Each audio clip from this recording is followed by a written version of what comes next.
Marco Rubio est en France, près de Paris. Il participe à la réunion des ministres des Affaires étrangères du G7. Le secrétaire d'État américain se trouve dans une position délicate puisqu'il lui faut expliquer la politique de Donald Trump concernant le Moyen-Orient. L'impact sur l'économie mondiale impose des clarifications et le blocage dans le détroit d'Ormuz une stratégie. Je vous propose d'écouter à ce sujet le porte-parole du Quai d'Orsay. La position de la France, elle est claire. Elle a été établie tout de suite après l'attaque du 28 février. C'est d'être dans une attitude strictement défensive, de pouvoir prendre la responsabilité d'une escorte militaire de navires civils à partir du moment où la phase intense dans laquelle nous sommes de bombardement et de guerre sera derrière nous.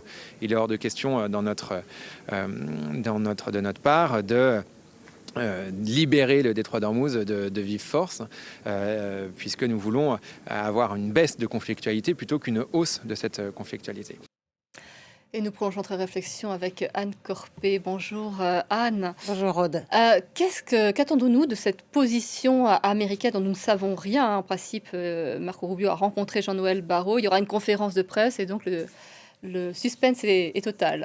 Oui, c'est le premier déplacement à l'étranger du secrétaire d'État américain depuis le début de la guerre et il est censé clarifier en effet la stratégie de la Maison-Blanche. Donald Trump a donc reporté son ultimatum. Vous savez qu'il menaçait de frapper les structures, les centrales électriques, les structures énergétiques de l'Iran. Au cœur des préoccupations, évidemment, des pays membres du G7, eh bien, il y a la réouverture de ce détroit d'Ormuz, parce que les marchés commencent à anticiper un choc économique durable. D'ailleurs, la prolongation de l'ultimatum annoncé par Donald Trump n'a pas entraîné de baisse des cours du prix du pétrole. De son côté, Marco Rubio va sans doute demander à ses homologues, eh bien, justement, de participer à une opération pour rouvrir ce passage stratégique. Hier, Donald Trump a une fois de plus dénoncé l'absence de coopération de ses alliés. Tous les membres du G7 sont des alliés des Américains. Il les a même qualifiés de lâches, mais on vient d'entendre Pascal Confavreux, le porte-parole du Quai d'Orsay. Pas question pour la France de participer à une opération tant que le conflit est à haute intensité, même si la France et le Royaume-Uni travaillent à élaborer une coalition d'une trentaine de pays pour justement sécuriser le détroit d'Ormuz. Alors la baisse de l'intensité du conflit, ce n'est pas forcément pour demain, puisque vous l'avez dit tout à l'heure, selon le Wall Street Journal, eh bien, le Pentagone envisage de déployer 10 000 soldats supplémentaires au Proche-Orient. Et ça, c'est en plus des 7 000 marines et parachutistes qui ont déjà reçu l'ordre de rejoindre la région. Et puis Israël a annoncé que les attaques contre l'Iran allaient s'intensifier. Les Iraniens, de leur côté, affirment, c'est l'agence Tasnim qui le dit, avoir préparé 1 million de combattants pour affronter les États-Unis en cas de combat au sol.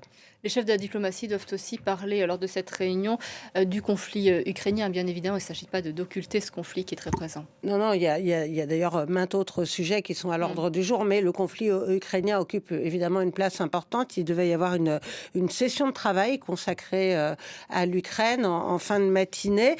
Kiev a d'ailleurs été invité à participer aux discussions. L'objectif de la France, qui préside le G7, c'est poursuivre le soutien à Kiev et renforcer la pression contre Moscou, notamment via de nouvelles sanctions contre la flotte fantôme. Moscou qui bénéficie de la guerre qui se déroule au Proche-Orient, puisque les prix du pétrole augmentent et que la Russie finance sa guerre avec ses exportations pétrolières, d'autant plus que les États-Unis ont provisoirement levé les sanctions contre le pétrole russe. L'Ukraine craint d'être une victime collatérale de ce conflit au Proche-Orient, aussi du fait de l'utilisation massive d'intercepteurs, de missiles ou de drones, surtout de patriotes, ces systèmes de défense antiaérienne que l'Ukraine l'Ukraine ne cesse de réclamer aux Américains.